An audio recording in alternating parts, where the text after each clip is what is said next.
Om Purusham Artam Shunyanam Gunanam Pratipashavaha Kaivalya Purusha Swarupa Pratistam Vachati Shaktihi iti Om Shantihi Shantihi Shantihi.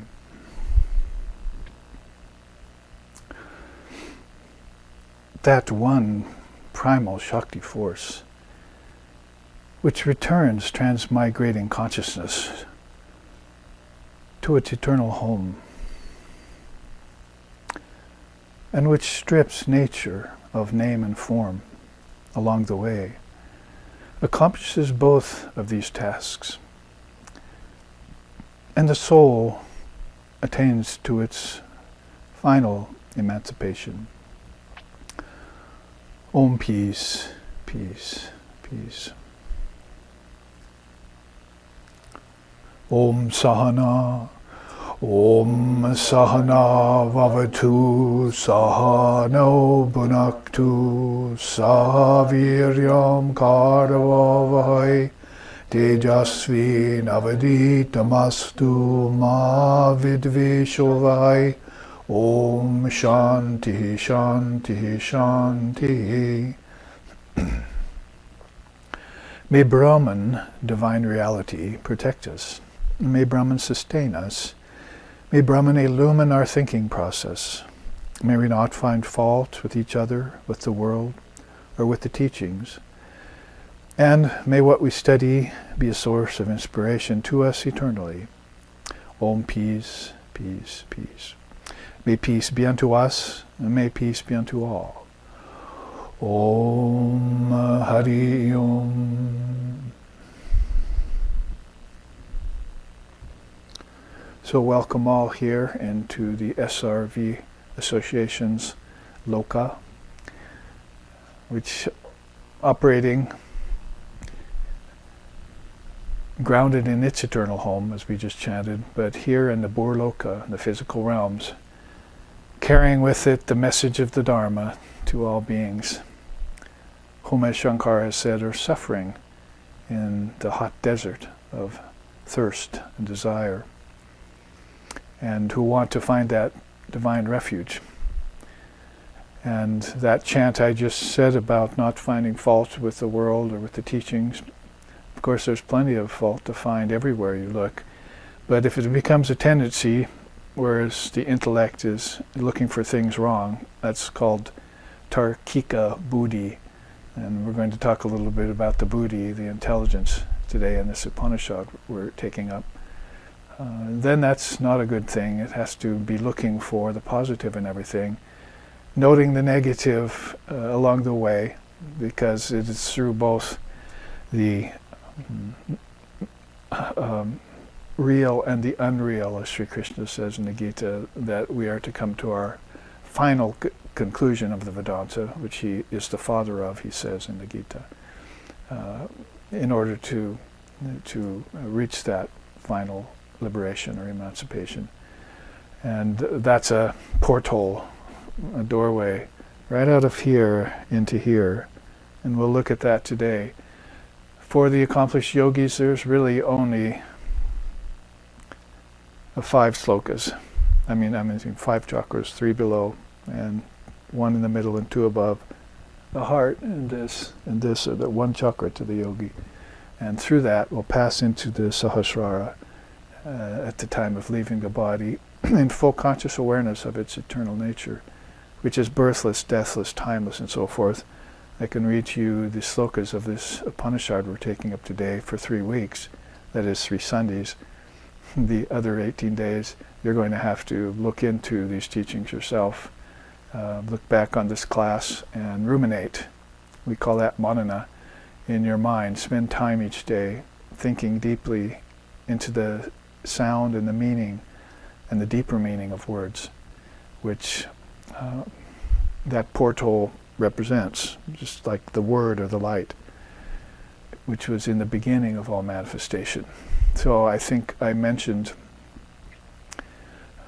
at the retreat last week, because we've been gone a couple weeks now, we're returning to the Sunday format now, I mentioned that when we were watching the immersion of Durga 2 days ago in the Ramakrishna order at Belur Math in Calcutta, they had been worshipping her for 9 days, and then now they were on the 9th day, and they were taking all the flowers and garlands and ornaments and everything off of the beautiful image. And then as it got dark, pouring rain outside Belur Math temple, all the monks and brahmacharis carried her out over to the river. We were there for that once or twice in our lives. We were watching this on the live streaming, and then immersed her in the river while they were all dancing and singing to conch shells and incense and shouts of Jai and Durga Durga. It was extremely ecstatic to be there, even at a distance. And in the back over Calcutta was all dark rain clouds, and lightning flashes were going off every half minute as they immersed her in this, and it was just amazing. And they had done a graphic that they flashed every once in a while of this big porthole, and the monks and brahmacharis that were headed toward the immersion were walking into this as they walked to Bast Holy Mother's temple, right down into the Ganga River, which is in its Hooghly form there in Calcutta. And then they would come back from that walking out of it. So it was a superimposed image of this porthole. And it just reminded me so much of that, how much it looked like the opening of the third eye into the formless light, and how that's mentioned in the Upanishads. So that was a beautiful experience to be on hand for that 9th day immersion, and a totally different world of worship and realization than you find out here, along with its superimposed vision of an inner world that you don't find out here in any way unless you meditate and go within.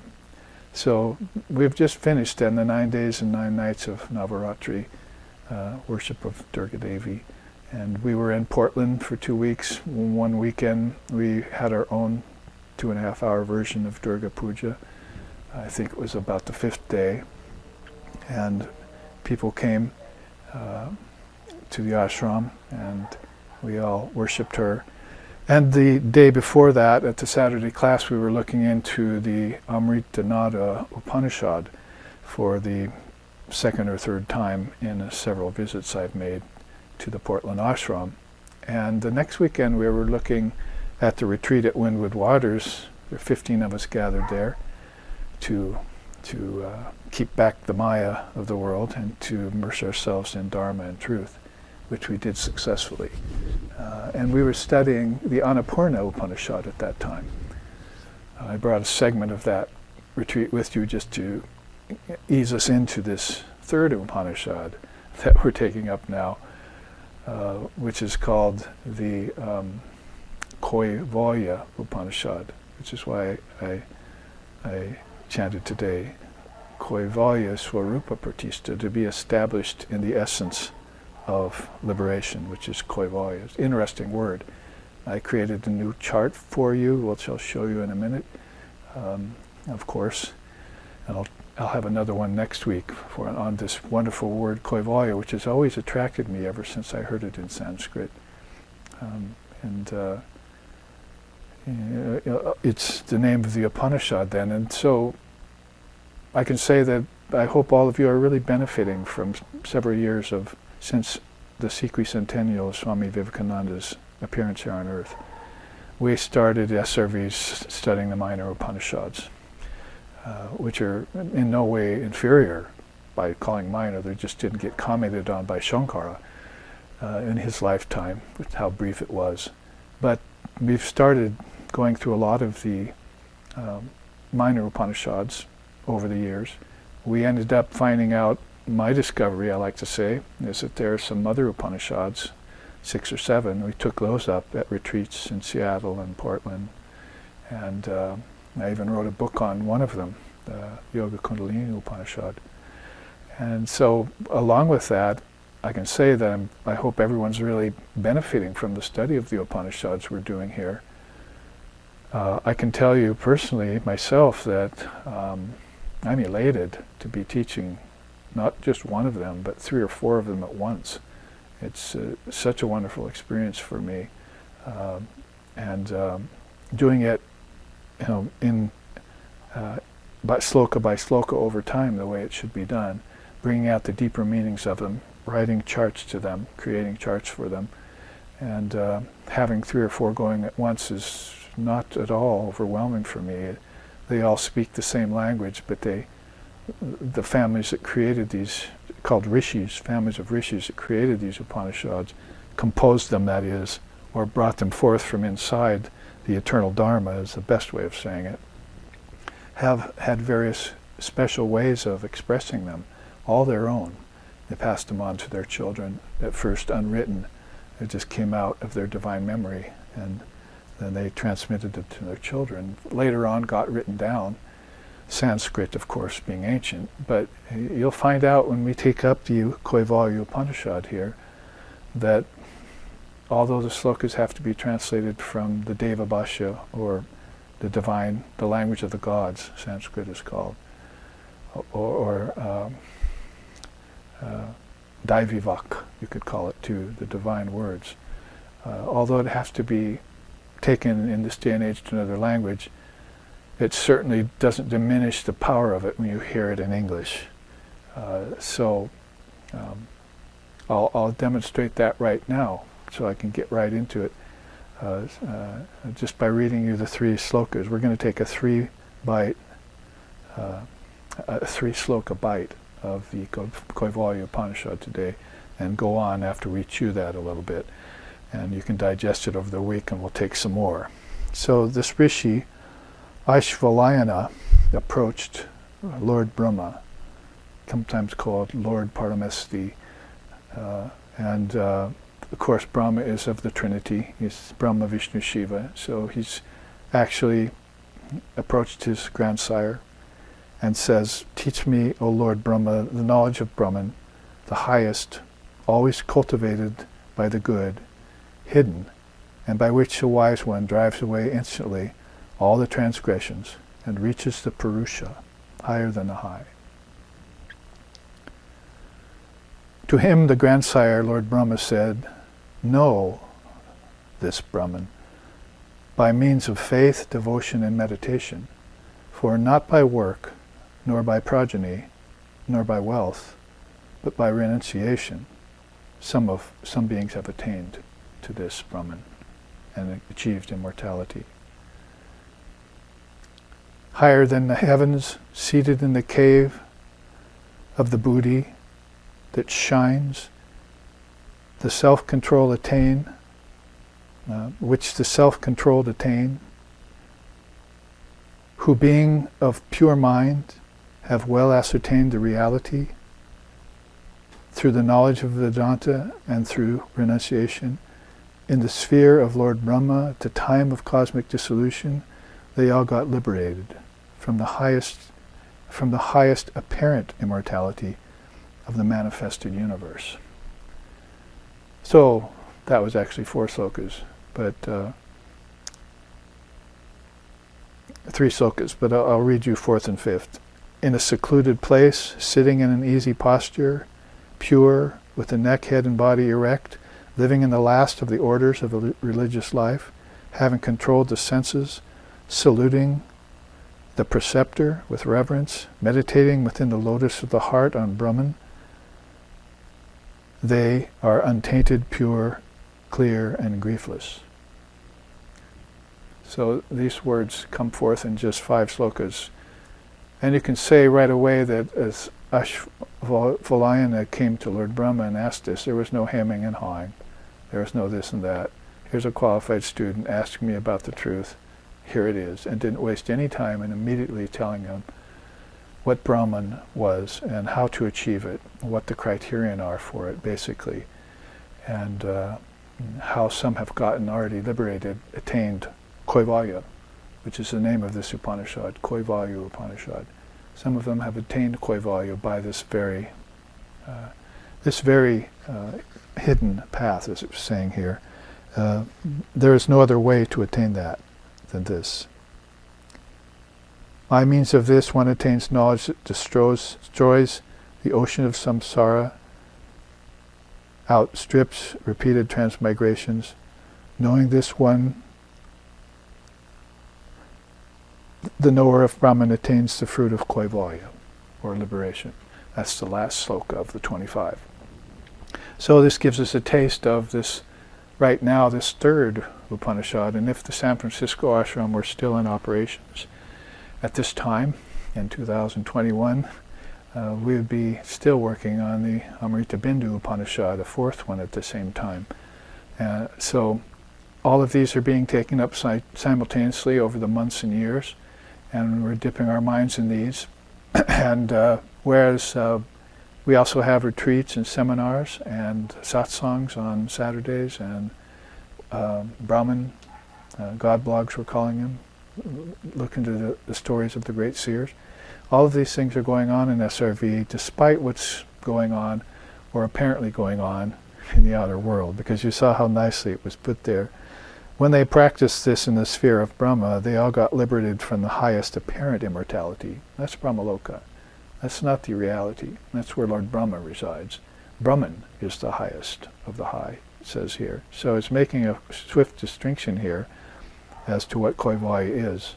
It's not what people worship here in matter and in energy. But it's higher than that is this worlds of the gods. The upper lokas, we call them, and Brahmaloka being the highest, but that's still the apparent immortality.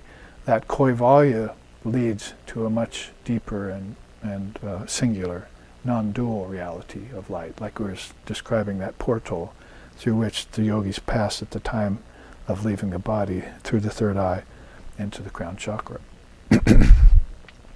So with that as an introduction to get us into deep waters quickly, keep up your dog paddling, or your kicking, to stay afloat in this deep water of non-dual truth.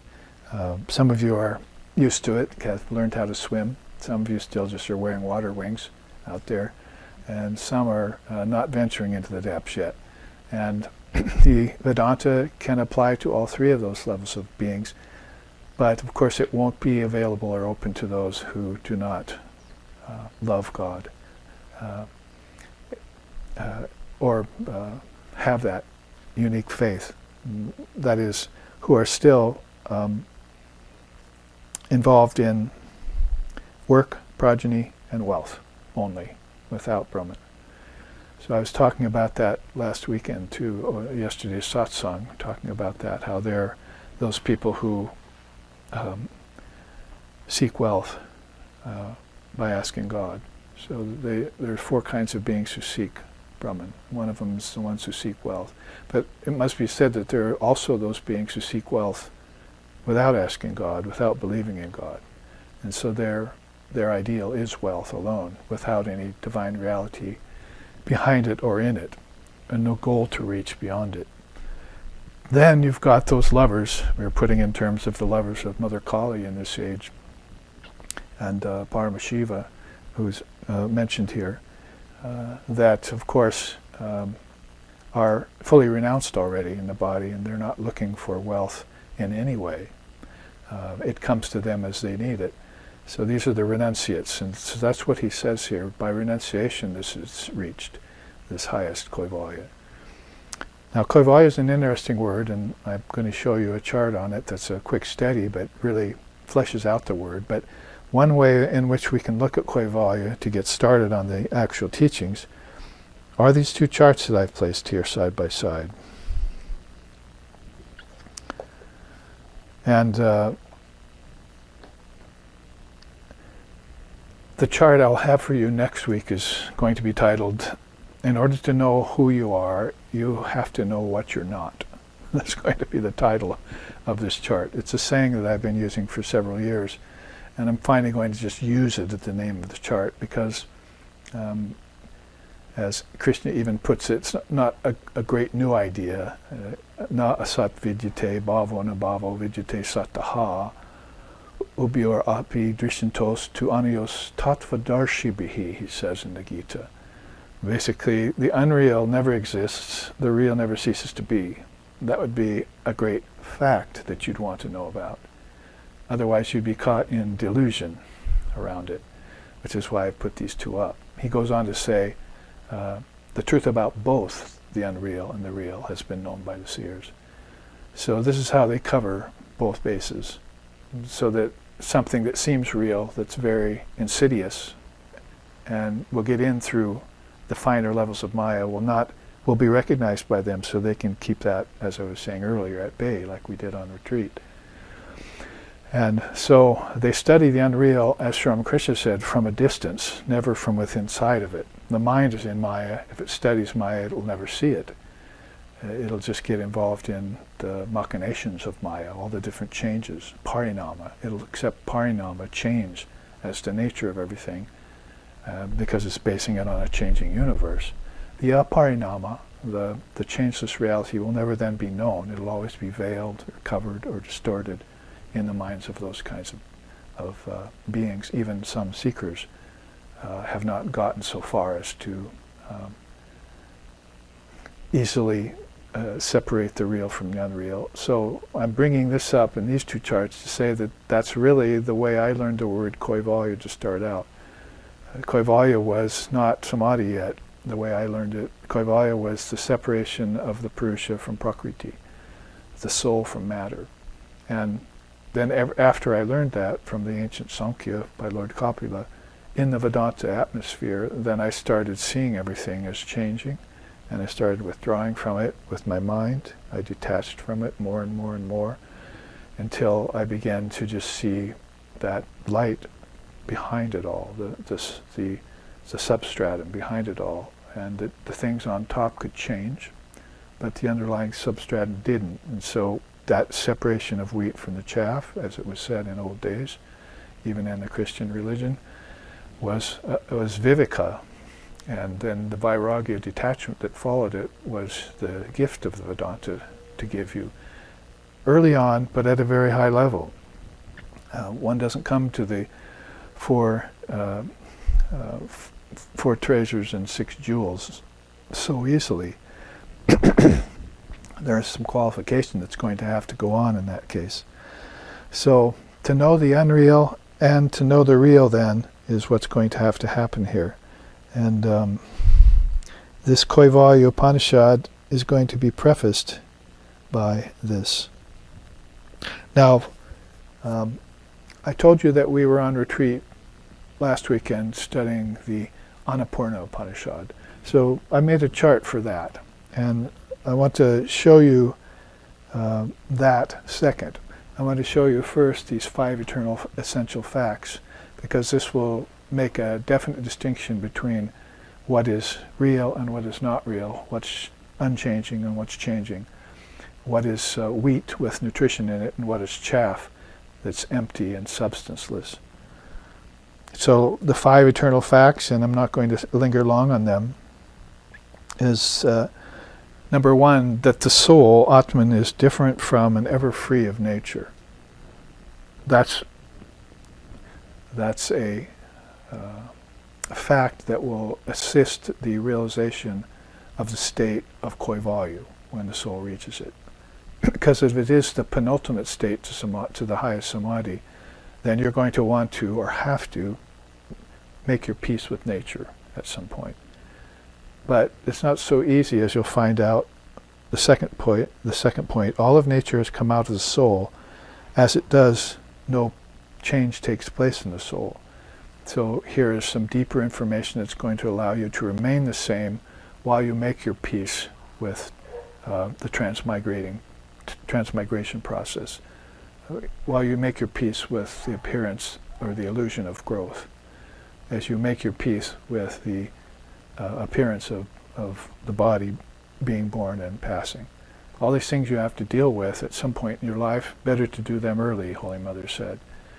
Everything you want to do of spiritual significance, do them early, she said, because later on you won't have the prana, the energy, or maybe even the clarity of mind to do them, as when you were there early on with your teacher, practicing sadhana, and getting a glimpse of that truth, like that portal.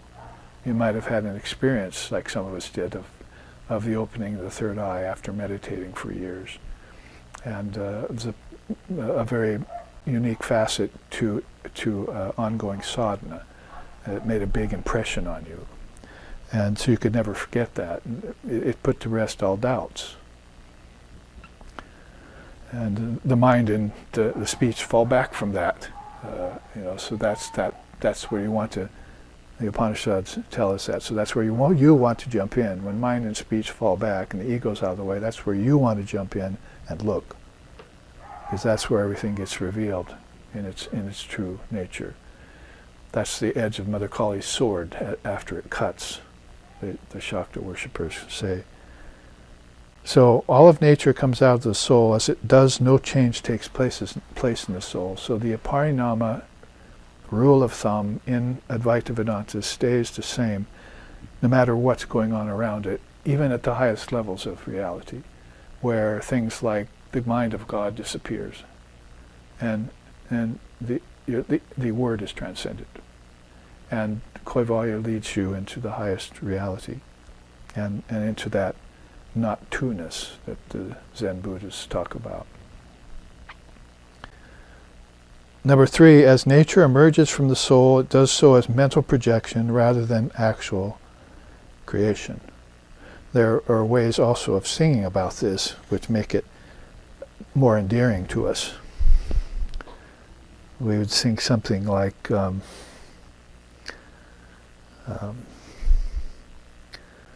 that point, as nature emerges from the soul, it does so as mental projection. Let's see what the Avatut, in my way of thinking, the Avatut might as well have been the one that wrote this Upanishad in another lifetime, because so much of what he sings in his stotram, his Jnanamritam stotram, the nectar of non-dual truth, is just explained so well in this Upanishad. For this he sings, for this third point, Nirmula mula rahitam hisado doham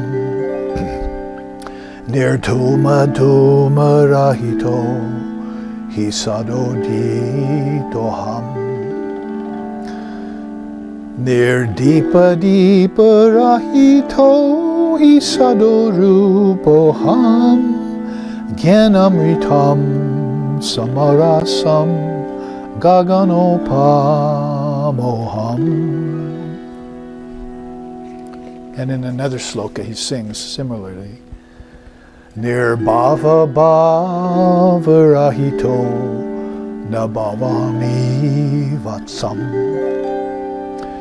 Niryoga yoga rahito nabhavami vatsam Nishchita chita rahito nabhavami vatsa Jnanamritam samarasam gaganopamoham Jnanamritam samarasam gaganopamoham, which translates again beautifully and perfectly into fine English by saying, I am a create. You know where we're talking about here, right? As nature, Prakriti, get used to these terms, Purusha, the sentient soul, Prakriti, the insentient nature, which has two parts to it, manifest and unmanifest. We'll get to that. So both of these, Purusha and Prakriti, separate themselves in Kaivalya, and then the seer sees itself as being not of matter or energy or thought, but of pure spirit. So this is what he's singing, I am a create. He sees this from that state of Kaivalya, distinct from all worlds projected by the mind. Again, it does so by mental projection, but the soul doesn't change when it happens. I am ever present, never obscured by clouds of might covering, conjured by ignorance. I am the light shining in other objects, self-luminous. I have discovered that I am pure existence, equanimity, and ecstasy. as boundless as the sky, infinite like space. And the 3 E's.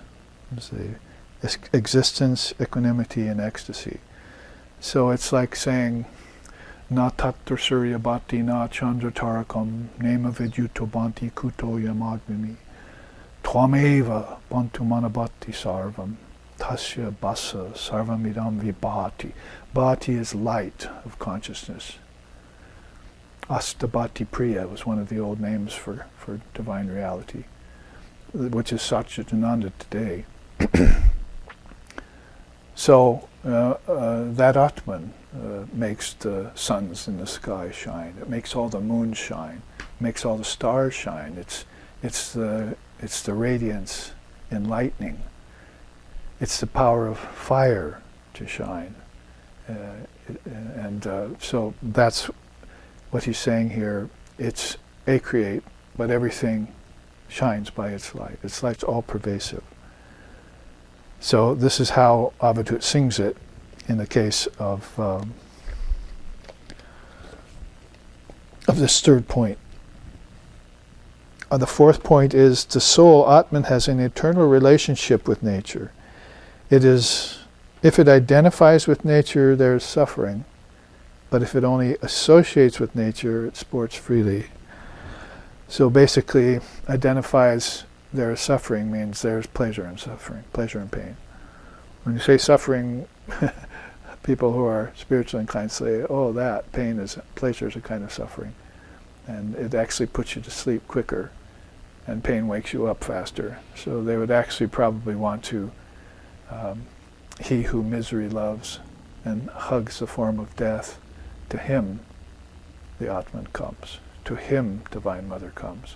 So they'd rather face off with their pain, accept it, and see through misery, crush the stars to atoms, and unhinge the universe. I asked everyone what that meant at the retreat. See, how would you describe that? I said to these 15 people, some of them quite young in the audience, there with the at the retreat.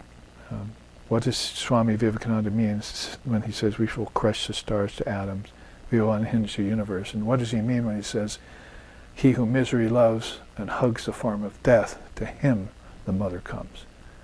So those are very deep questions that reveal the nature of Sri Ramakrishna's ideal, Mother Kali, and the devotees who follow her, who are going to transcend pleasure and pain, life and death. They're going to deconstruct the unreal. And I'll show you about that soon here. It's going to go by in a flash. You're going to have to hang on to your hats, as they say, or your chutters, if you're in this tradition. So that's how they separate themselves from nature. You might be getting what I'm saying right now, is they'll actually do a process that separates themselves from pleasure and pain in nature, because Sri Krishna has told them in the Gita that takes place in nature. It's not going on in your soul. Pleasure and pain do not take place in your soul. Neither does the projection of all the worlds in space and time take place in your soul. It takes place with the mind's involvement, and takes place at a very high level in God's mind, called the Trinity, Brahma, Vishnu, and Shiva. So you're going to have to even go beyond the Mahat, which is actually what happens when you reach Kaivalya. That's the next thing that happens if you go beyond the Trinity, is that you realize your true nature as being beyond the gods. And there are ways of seeing that too. So, eternal relationship with nature. If I were to sing that again in the same vein, it would be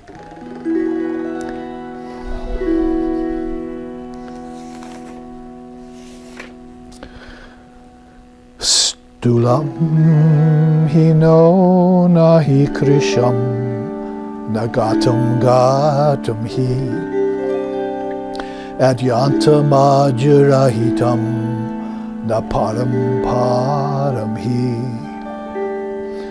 satyam vadam kalu vai paramartha tattvam gyanamritam samarasam gaganopamoham Gyanamritam samarasam gaganopamoham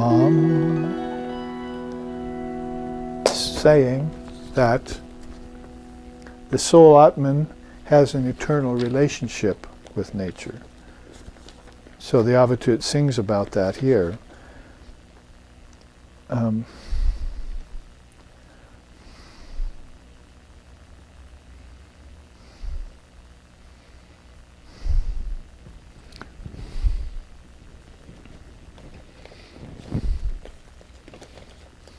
Sunrise in the morning, sunset at dusk, I see no real change taking place. Still I am present to witness these variations. All is melded into a singular truth, undifferentiated. Yet I am not deaf or dumb. I am just free of ignorance. Therefore I have concluded that I am pure existence, wisdom, and bliss, as boundless as the sky and infinite like space. About this relationship with nature, again, Brahman requires no proving. It stymies all doubts. Forests and streams, mountains and temples are incomparable to it. With a single eye, one will see it pervading everything, pure, unaffected, ever stationary. And I am that, pure existence, wisdom, and bliss, as boundless as the sky, infinite like space. So that one identity that he's talking about is expressed well in this fourth point on the five eternal and essential facts of existence, of true existence.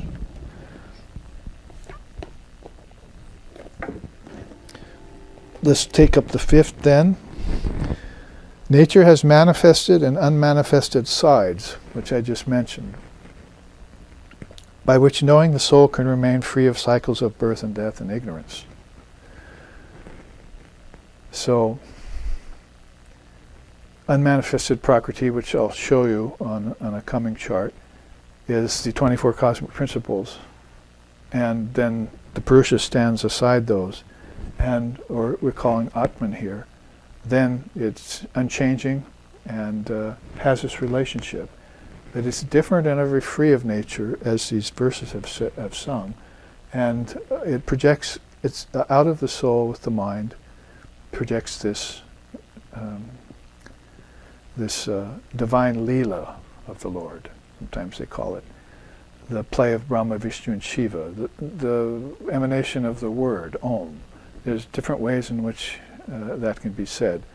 Shrishti Sthiti Lai, the projection, sustenance, and withdrawal process that's going on, into which people get into trouble if they fall into that ocean of samsara, instead of staying free of it and remaining the witness of it all, which is, you can see, happens if these five essential facts are known. If it doesn't happen, this takes on. Let's go on to this. Those five essential facts. And from the Annapurna Upanishad here, we have this result of having had Kaivalya. So, this king of yogis, Nidaga, prostrated and then asked his father, Ribu, to reveal the grand science which yields sovereignty over the realm of emancipation. So here we have Ashvalayana, right, asking the Lord Brahma, classic Upanishad. Here we have the king of yogis, Nidaga, asking his father, Ribu, how he got Kaivalya, how he got free, how he saw Brahman. His father responded, I lodged myself in Om, which envelops the root of all phenomena, which we just described here as nature and so forth, and which supports the Bijam Aim,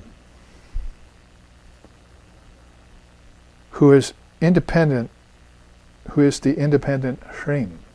So he's got Om, Aim, Hring there, these power words, out of which these Lord Brahma uses to, out of the great mind, project all the worlds of space and time. And these words the seers keep track of over time. They're born with that.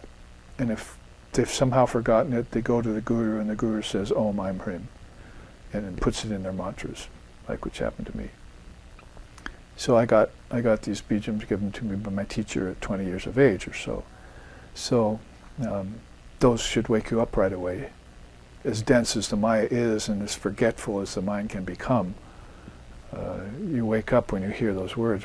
What is that I recognize in that sound? I'm not getting that kind of power out of the words that they're using in school to teach me lower subjects. This is the Paravidya, and I have a connection to it that I should have known by always keeping track of these 5 essential facts, as the Avadut has. That's why he can declare, I'm pure existence, pure love, and pure divinity, and so forth. Which is eternally blissful. She with streaming tresses is the divine Annapurna who fulfills humanity. O son, I propitiated her with the incantation of 27 syllables cultivated by countless female ascetics. And his father, Ribu, practiced this over and over again, meditating on the goddess, and reached Kaivalya. And now, in this one paragraph, which is just a portion out of that Upanishad we studied, one of the 108 minor Upanishads, as they say, came this realization. And what was it? Then Nidaga performed his father's austerity that same way as his father told him. Many years passed. Then there appeared in front of me Annapurna, wide-eyed, her lotus face beaming with a smile. She said, ask a boon of me. May the truth about the self dawn upon my mind, I pleaded. So be it, she said, and disappeared. A clear perception of the world's distracting variety then arose in my mind, and I was freed. So what is not usually seen in this process of just the several slokas that I've put together in 2 paragraphs of English is that when he was going for the vision of Annapurna, thinking that that would free him, but what freed him was when she disappeared after having the vision, because he saw the 5 kinds of delusion. So if you just had a vision, this is why Holy Mother often says, visions and blisses are byproducts of spiritual life. What you want is character.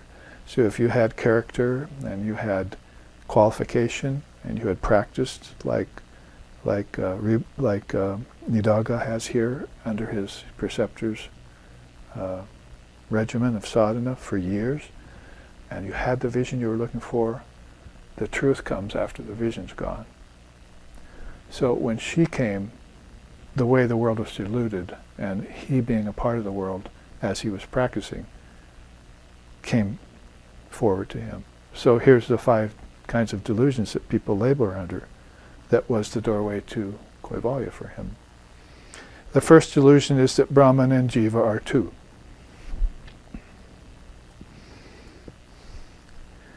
The second delusion causes the misconception that the sense of agency dwelling in the self is real.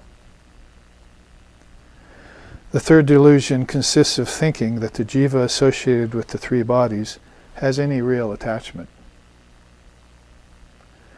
The fourth delusion concerns the falsehood that the immutable Brahman goes through changes.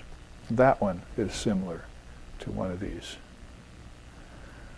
The fifth delusion falsely attributes reality to the world as separate from Brahman. So it doesn't pose like Maya against Brahman. It just says that all is Brahman, and the Maya, like poison in the snake, is there. But if it's accented, the Maya will come forward and unveil the snake. If Brahman is accented, the snake is concentrated on, the Maya will just be a part of that, which is very much like this, right? Out of mental projection, the world comes out of the mind, out of the soul. Using the mind, it does so, and it's witness of the mind. The Upanishad mentions a witness here soon, and we'll probably get to that next week with a new chart I've made for that. So, there's a lot more to talk about. Come to our retreat, because the retreats aren't recorded, so you'll have to be there to get the full classes full of this chart that we had.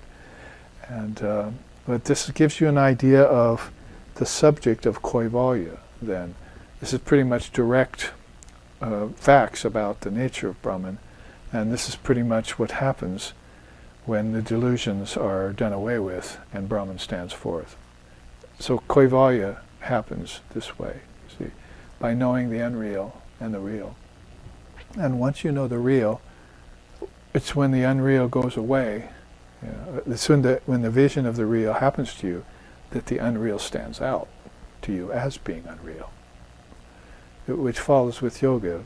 Can't get rid of lust, anger, greed, envy, and all that. It just goes back to its seeds and comes out of the mind again. So if you invest yourself with the mind, which Yavadut says, I never did. I never invested myself with the mind. I'm not a prisoner of thought. Thought happens according to my dictate. I use the mind the way I want to, because I'm in Kaivalya, I'm free. So that's using nature, having a relationship with it, right? But without being bound to it.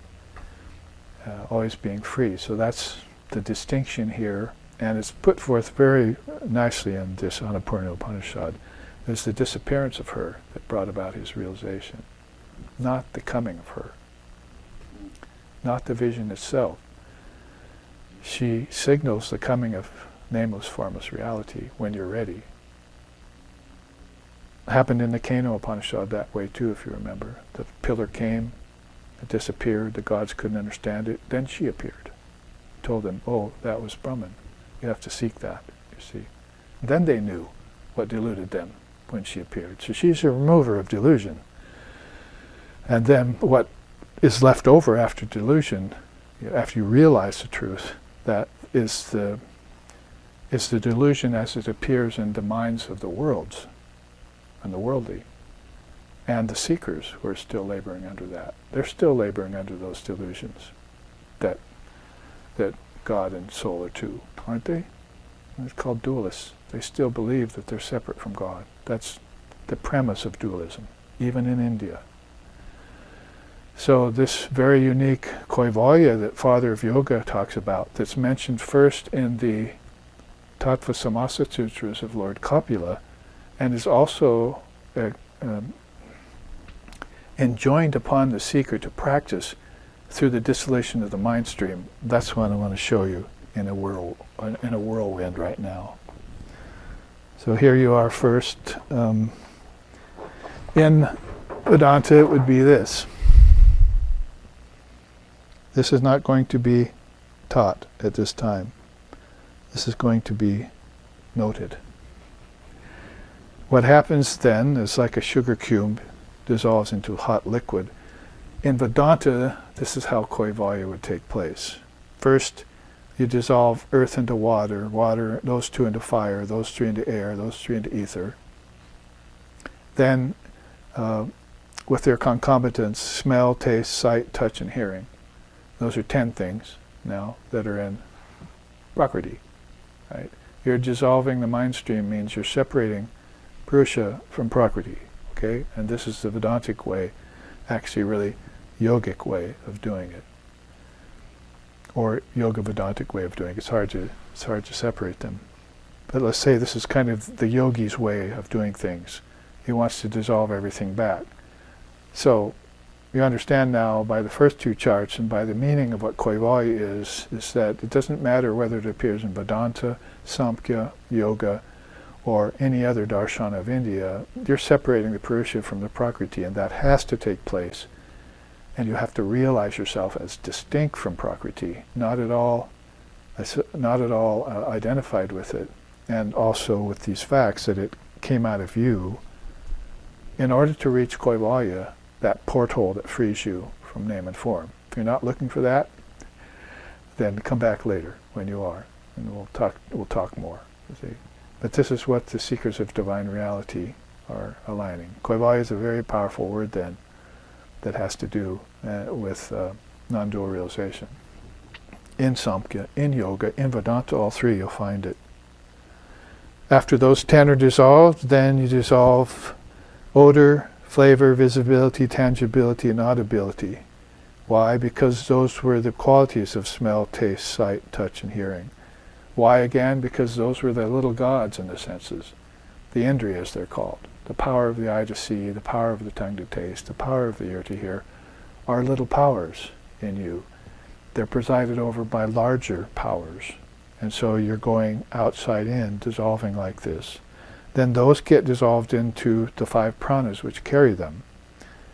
Prana, Vyana, Samana, Apana, and Udana. And the psychic prana that's in the mind is next. Manas, Chitta, Buddhi, Ahamkara, and I put there in parentheses psychic prana because it's important and not mentioned much. That's the Antahakarana, which he just sang about the Abhidhamma just sang about in those slokas. Antaha, he says, I'm not that fourfold process. And then all of this then is dissolving like sugar cubes into hot water, which is the ocean of Brahman. Backward, it's called involution process. Sancharaha prati sancharaha, Lord Kapila says. The outer has come from the inner, and then the inner manifests the outer. Don't forget your 5 facts, that when that happens, the soul doesn't change. But without the soul, it wouldn't happen, you see. Even though nothing happens in the soul, without the presence of the soul, it wouldn't happen. So don't fall into the illusionary Mayavadan theory of immature emptiness. That's not going to work. There is a foundation for everything. It's full, it's present, it's existent, and it's essence. Things might not have any substance, but they have an essence in them. A swarupa, as Father of Yoga says, I just chanted. Purusha swarupa pratista, see. Kaivalya Swarupa Pratista, he said. So that liberation of Kaivalya that you get is gained by staying in a steady state, Pratista, of essence, Swarupa. Kaivalya Swarupa Pratista, that's in the Yoga Sutras. In fact, it's the very last sutra of the Yoga Sutras. That is the 4th pada, last section. Very last sutra is where he makes this declaration about the Chitti Shakti, the mother of our thoughts, and how she takes us all back to our eternal home after she strips name and form away. So this is the stripping of name and form away, that if souls get habituated to it, they're not going to want to let go. If they're not going to want to let go, what does that cause? The ocean of samsara. Souls in rounds of rebirth all the time, over inestimable periods of time. All happening in a dream that's lasting an eternal second, you might say. So we've dissolved everything up to the mind. Now we go on to the Lord's mind. That's where projection, sustenance, and dissolution take place. That's where time, space, causation are originated from the mind of Lord Brahma. That's why Aishvalayana is going to Lord Brahma and asking him for the knowledge of Brahman. Because he knows that his father, his grandsire here, is the Mahat, is a third of the Mahat, an important first third of the Mahat. So you should know better than anyone how I can get Kaivalya. And so Lord Brahma tells him, as we read a few slokas of already. So then also you have to find their causation.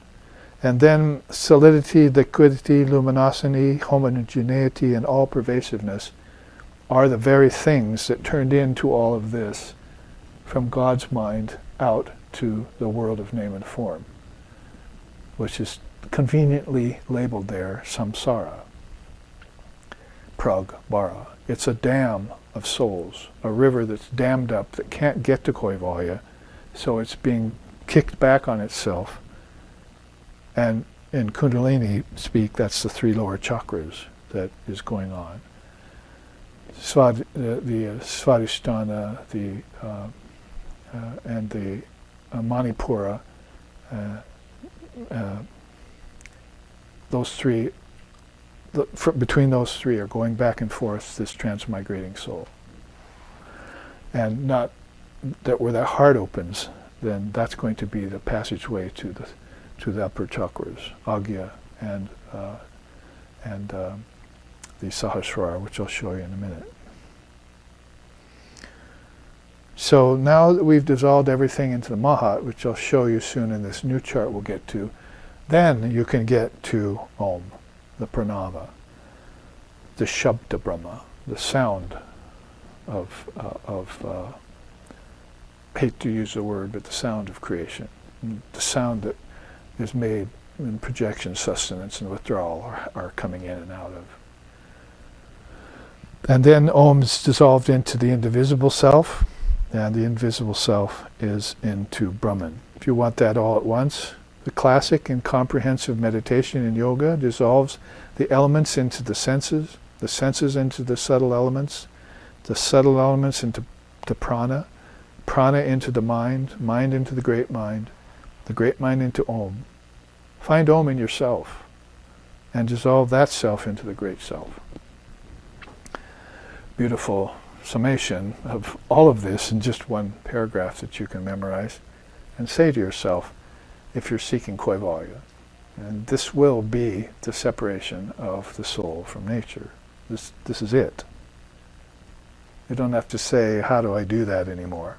Or have any questions about why you should do it, or have any doubts about that it can't be done, because it's already a fact that you are the unchanging Purusha. You've just identified yourself with changing things. If you want to put it in Samkhya, our old war horse will tell you how. I told you I was going to whip through these charts, because there are classes where you can look at these that have been recorded, look back on our archives, and you may look at these. So if you're doing it in Samkhya, there's the Purusha at top, the sentient soul, the conscious spiritual entity, also could be called Ishvara, Brahma, Vishnu, Shiva level of consciousness.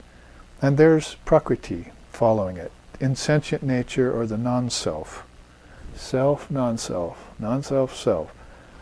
These two have a relationship, as we just found out, but that relationship can become binding if ignorance is a part of the quotient.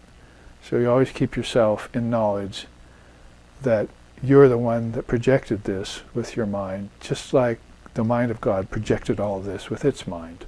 So it's all mind made manifest. It's all thought concretized, but their thoughts were great thoughts. And then they trickled down through those 24 cosmic principles that you had to dissolve to the solid earth, which is the 24th. Everything became solid in that process. So there's the Mahat we just talked about. There's the Buddhi, the intelligence, which is mentioned here. In the cave of the Buddhi shines that intelligence, which is allowing you to at the heart center, the cave of the heart, to do this process, to recognize that it needs to be done. So out of the Buddhi comes the ego, ahamkara, with its sattvic and its rajasic and tamasic, gunic constituents. And those are what we just looked at in the last chart. Hearing, feeling, seeing, tasting, smelling, speaking, acting, moving, sexuality, elimination of waste. And then there's the audibility, tangibility, visibility, flavor, and odor.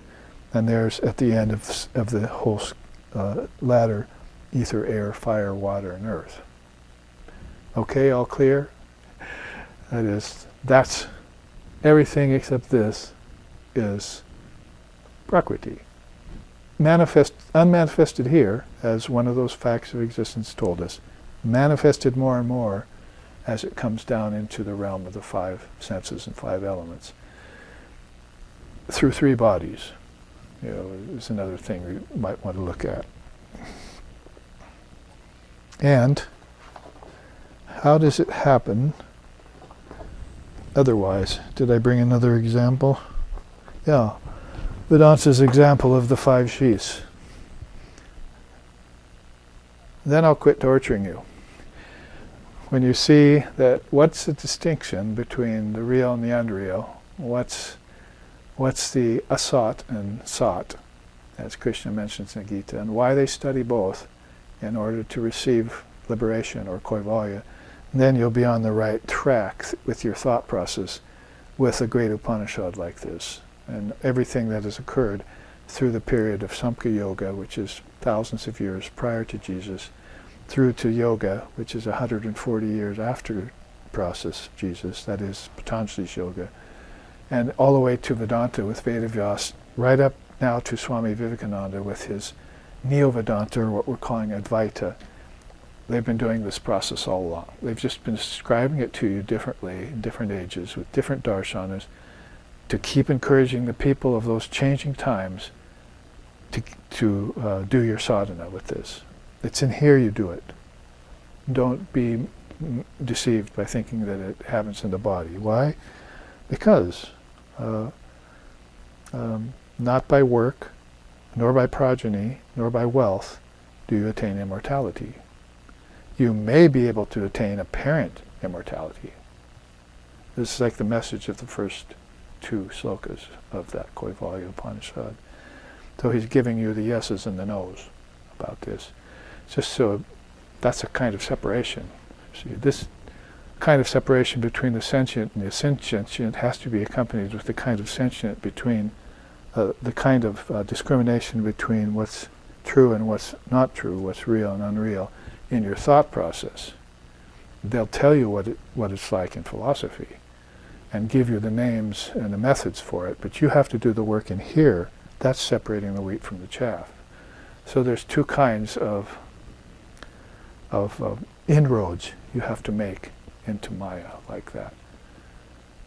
One's philosophical and one's personal, individual. And so you follow up the teaching that you're getting in the Dharma by sadhana, and then you achieve the goal of human existence. If we wanted to look at it in the 5 sheaths, you could see how they simplified it for us. 24 cosmic principles, so I really have to know all that. No, you have to unknow it. It's the answer to that. Or do I have to look all the way back to dissolving the mind stream and do that practice? Well, that's a very beautiful practice, by the way, because a lot of the karmas and problems that you have are lodged in with some of those insentient tattvas, just like bubbles collect around each other. So you have to find a way in there, and the way in there with yoga was to meditate on them, dissolving them in the mind stream, using them as alambanas, so that you get to those things, you see them, I espy you, be gone. And with the laser of your intelligence, from the buddhi dwelling in your heart, you dissolve those things, they're gone, and they don't come back and belabor you anymore. And you're free. He says, then I was free, he said.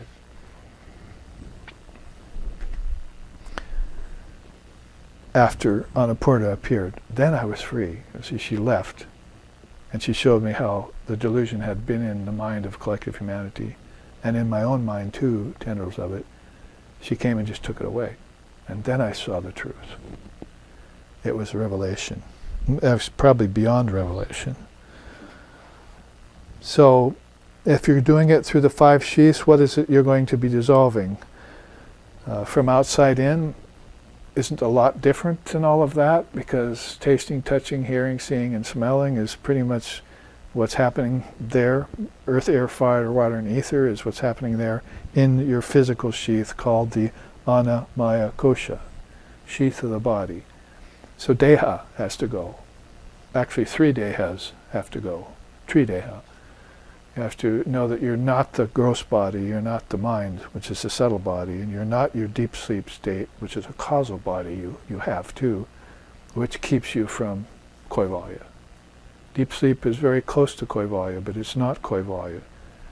It's intelligence unconscious of itself yet. Pragya, they call it. So you're not aware of that, hands-on with it in your deep sleep state yet. But you definitely feel it, don't you? Because you wake up refreshed from that state. So dissolve the Annamaya Kosha, dissolve the Pranamaya Kosha, the sheath of energy.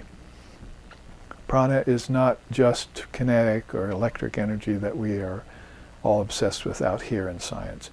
Prana is a very fine energy. We had a beautiful new chart on that at the retreat last weekend about the Vedic Pranayama, how to do it, as opposed to pranayams of without consciousness attached to them, like pranayama and hatha yoga and so forth. But if you do the Vedic Pranayama and the Tantric Pranayama and the Yogic Pranayama, you'll attach it to the three worlds, Bhur, Bhuva, Swaha. You'll attach it to waking, dreaming, and deep sleep, and you'll attach it to Brahma, Vishnu, and Shiva, and your in-breath, held-breath, and out-breath.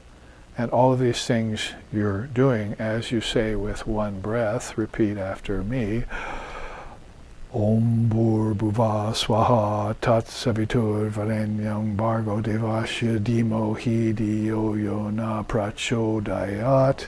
Now let's do that 2 more times. Then you've done your Vedic Pranayama, which, if you've attached it in your mind as you're saying it to those sets of threes I was just telling you about, benefits you 100 times more than just saying it. That's how they say it in the Vedas. 100 times more. Each pranayama you'll do, which also includes your mantra. If you attach your mantra to that deep knowledge, it'll benefit you 100 more times, and it probably won't benefit you hardly at all without making those connections in your mind before you say it. So everything needs a qualification. Everything needs a preparation to work. It's been one of my themes in the last year or two, is that Vedanta is not working for many practitioners yet because they haven't satisfied the lower requisites yet. It cuts at the throat, Vedanta. I mean, you start high already. You're probably already at the heart chakra when you get into that. You just don't know it. And maybe you're having some issues with lower chakras still. Then go back and look where they come from. In the tattvas, your attachment to the tattvas is where they come from. So meditate on the tattvas, find them and do away with them. That's your sadhana. And it's all done in here. It's the mind that projected it. The Purusha was behind that. It projected it in the ignorant way, fell into samsara, now found its mistake, drew itself back, and saw that this whole thing was Brahman. And so if you were in it, dissolving the mind stream was one way of doing it. Dissolving the 24 cosmic principles of Prakriti and knowing that the Purusha was higher and better than them, higher than the Most High, it says here. Or taking the Vedantic teaching of the Atman has been covered by 5 sheaths, like the kernel of a coconut. And dissolve that, Annamaya Kosha, Pranamaya Kosha, then the mind, Manomaya Kosha, then the intelligence, Vijnanamaya Kosha, and then that ego, Anandamaya Kosha. You shouldn't worry about it, the ego, until, because along the way it'll get ripened. If you're doing this process right, the ego will disappear. It won't be a problem anymore for you, including the problem of a spiritual ego, they say. So you just have to keep doing the practice, sadhana it's called, continue on with the process, just like Ribu did, and just like his son did. And what Aishvaryayana is trying to find out from his father, Brahma, how he did it, and became Lord Brahma in that Mahayuga, in that great period of time. So, other things on this chart, but I told you I wanted to show you 3 ways in which Kaivalya happens in 3 different darshanas, and that's 3 different methods, and they all amount to pretty much the same thing with some extra details in some of them. If you have the wherewithal to do it, and you know that you can disidentify with body, energy, mind, intellect, and ego, that's it. The 5 sheaths, you just disidentify with them, know they're your projection. You can still use them, the Avadut said so. I'm not a mind, but I use it. The thoughts I use the thoughts, they don't use me. So all of this is return to self-realization or mastery. Somehow you lost track and lost hold of the powers that you had, and yoga wants you to get those back. So you'd start out to qualify yourself with the Gayatri, breathed 3 times in connection with those teachings.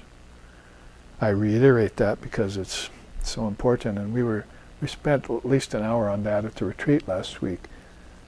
We qualified ourselves in every Vedic way we could before we picked up the Upanishad. And so we spent a good hour the first morning saying, now we feel qualified, now we feel qualified. Because we've all been taking the Dharma and SRV for some 30 years now, some of us less, the newbies are coming and so forth. But I said, well, this is what you do to qualify yourself, and then you look it over every morning, including saluting your guru. Didn't he say that? Sit there self-controlled, spine and neck erect and so forth, salute your preceptor, and do this. This dissolution of the mind process, if you're an adept at the practice, can take you all of 10 minutes. If that. You could probably do it in 1. I'm not this, I'm not that, I'm not that. But you know all of them. You're not just like, speed reading some sort of list, and most of it's going by and you're not in cognizance of it. There's no such thing as sleepy samadhi or unconscious awareness. Those things don't exist. It's ever aware, and it's spontaneous, and it's lightning swift. It's like the highest intelligence, only devoid of conceptualization, Gaudapada says in his commentary. So we have 15 minutes in this half, I think, and all of this has been a precursor to let you know that we are in the Kaivalya Upanishad, what Kaivalya means, how it can get affected and sustained in your practice in at least 3 different ways here. I could have brought a number of other charts to show you how else it can be done in other darshanas of India, like Shaivism and so forth. But that leads us up to this new chart, which I want to show you so you can at least get used to it and look at it over the break if you want. So I put this together late last night. I think it's probably the quickest chart I ever put together, but I had done it all in my mind before I put it on paper. And when there's interesting, this is 365, number 365. So that's how many days in a year, I think. So if I had have had it all together in my mind when I first started into it, I could have done footfalls or this process in a year, right? 1 a day. But it took me several years. So I found out over the process that it's just like I did with puja. When I memorized the puja, that I was enacting the puja in my mind. I wasn't memorizing it just so that I could go perform it somewhere. I was memorizing it, and as I did it in my mind, it was happening. So that's putting your consciousness together with all the details. Oh, I memorized that. Yes, I can do that. I go there next, and then I have to do this. I have to purify that. And so, but you're actually doing that. If you're actually doing that when you're thinking it, as you're memorizing it, then you're doing puja all the time. And that's the way Brahma, Vishnu, and Shiva are. That's the way the Mother is, worshipping all the time. That's the way the yogis are. They're worshipping every second the divine reality. Their life is worship. And so it would take you a while to figure that out if you're doing it mentally or intellectually or philosophically. And this is what brings you closer and closer to Kaivalya. So Kaivalya here is, I subtitled this, Isolation of the Sentient Soul from the Insentient Nature. So those 2 terms are very important. There's nothing in nature that shines by its own light. The Purusha is that light. And surprisingly, that includes Brahma, Vishnu, and Shiva. Those 3 are in you. You meaning the Purusha. You meaning the Paramatman, the true self that he's going on and on about when he sings these slokas, and that Krishna is speaking from through all 18 chapters of the Gita, is that one all-pervasive, indivisible Brahman, that is the only reality. That's all that exists. There's nothing else but that, and thou art that. They always say that. There's nothing else than that, and thou art that. They want you to make that final connection, which is the last coffin nail in the graveyard of Prakriti, where you say, I am not anything that changes. I'm not anything matter, material. I am the pure sentient self. I am pure conscious awareness. That's me. Found myself. The game of hide and seek is over, and I win. I am that. Even Sri Ramakrishna explained it as that. The kids play find the granny, he said in the gospel. That's our hide and seek in America. And we were playing hide and seek when we were kids, over there in Oregon, where I just came from when we were growing up. So hide the granny, so you have to go find the granny, So that's what we're all doing in this game of Prakriti, or call it Maya, or call it Leela, if you can manage that. And then when you find yourself, the whole thing is over, the play is over, the game's over, and thou art that. And as you were playing the game, you were that too. And before the game even came to your mind, you were that. So there's nothing but that in existence. And Kaivalya is one of the most beautiful words that takes us up to the gate. As this chart depicts so nicely, you can see there, Kaivalya is that light that the meditator there, who is the Purusha, his mind is being taken up to that. At the top there's just 2 chakras, because the opening to that light is gotten through here.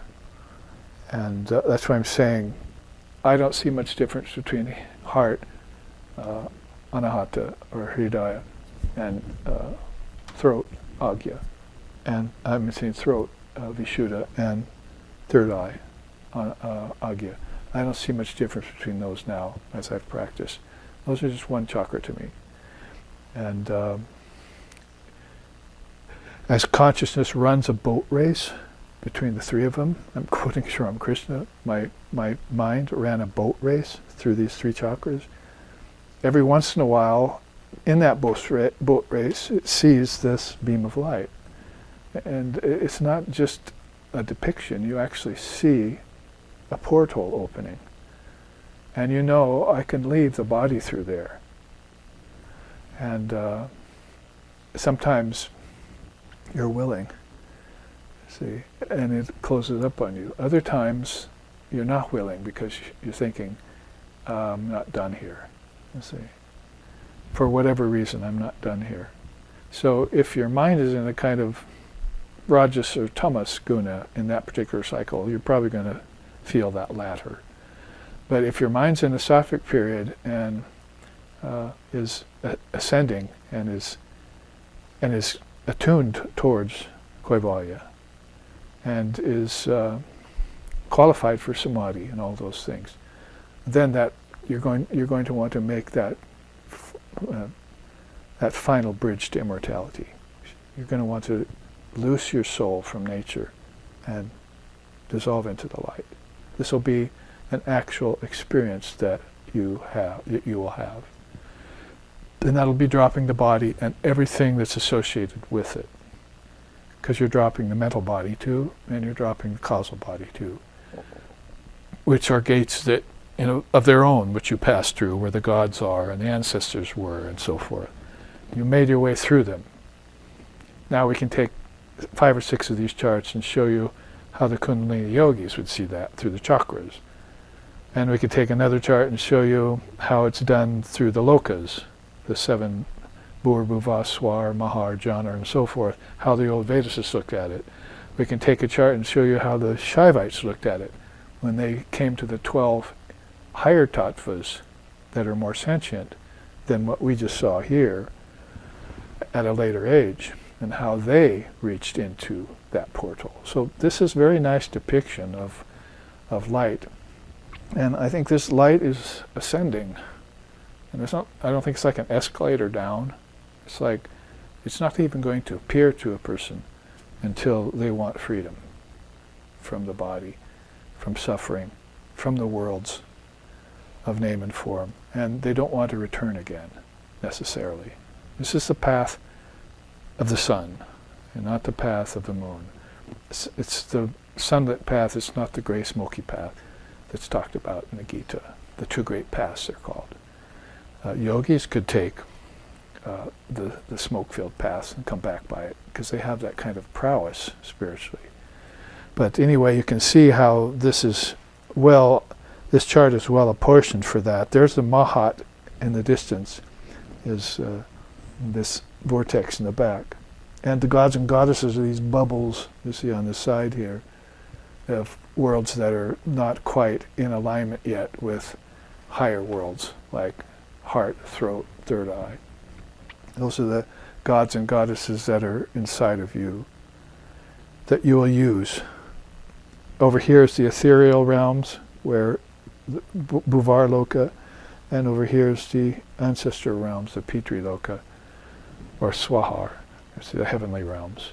So those are on either side to the back of the meditator. He's making his and her way through that. There's Prakriti there. There's Purusha there. And there's Kaivalya there. And there's the higher chakras to reach, Agya and Sahasrara. The 2-petaled lotus to the 1,000-petaled lotus, they call it. And this is an inner journey that's taken by fully qualified souls, rishis, yogis, and Ishvara Kotis and so forth. This Prakriti here, you can't see it all until you get up close to it. All these flowers and leaves have names on them. Well, there's earth, air, fire, water, and ether. That's a part of Prakriti. And don't forget that in your dream state, there's also earth, air, fire, water, and ether. So there are 5 subtle elements too. We looked at these. You have to make these associations. So you take the gross elements here, and your consciousness lifts off them and goes to the next realm, the mind, the dream realm, and finds 5 elements there too to play with, just like in heaven. And then, not till it goes to the causal realm, aligned with deep sleep, those all disappear. So the point here is that you're dissolving, you're doing this process every 24 hours if you go into deep sleep. If you still have the blessing of going to deep sleep. If you're not running yourself ragged in nightmares and dreams, or drugged out, and your mind is just not, it's lost the ability to find peace on its own.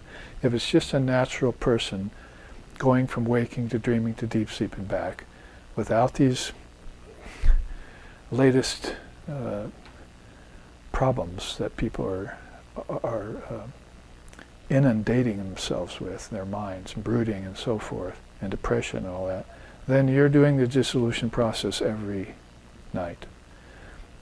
Comes to find out that you're doing the dissolution process when you breathe in, hold, and breathe out. You're doing that then too. So we looked into that at the pranayama teaching at the retreat, because the Annapurna Upanishad teaches that. When you breathe in, you're taking in all your knowledge. And when you're holding your breath, you are all knowledge. When you breathe out, you're giving off all that you're not. So that's the dissolution process. You're breathing in everything you want to know. You're holding it as knowledge. You're breathing out everything that's not knowledge, that's ignorance. That's what you're doing. You're separating the Purusha with the Prakriti every breath and every 24 hours and so forth and so on. Or as Shankar likes to put it, breathe in, I am Brahman. Hold, saying, I will always be Brahman. Breathe out, saying, I am not the world. That's how you separate the Purusha from the Prakriti. And keep that realization in whatever lifetime you're to take afterwards, if you take any at all. We could probably break here, because it's been a big 3-sloka bite of the Upanishad, Kaivalya Upanishad, remember the word. And the separation, that's the one separation you really want to make, is this between wisdom and ignorance, you might call it, or wheat and chaff, or real and unreal. You found it mentioned by other great souls in other religions than India's as well. So let's break here because we can come back and take a look at the quotes, and this will launch us on into the another hour of Kaivalya Upanishad after the break. Jai Shri Guru. Namaste.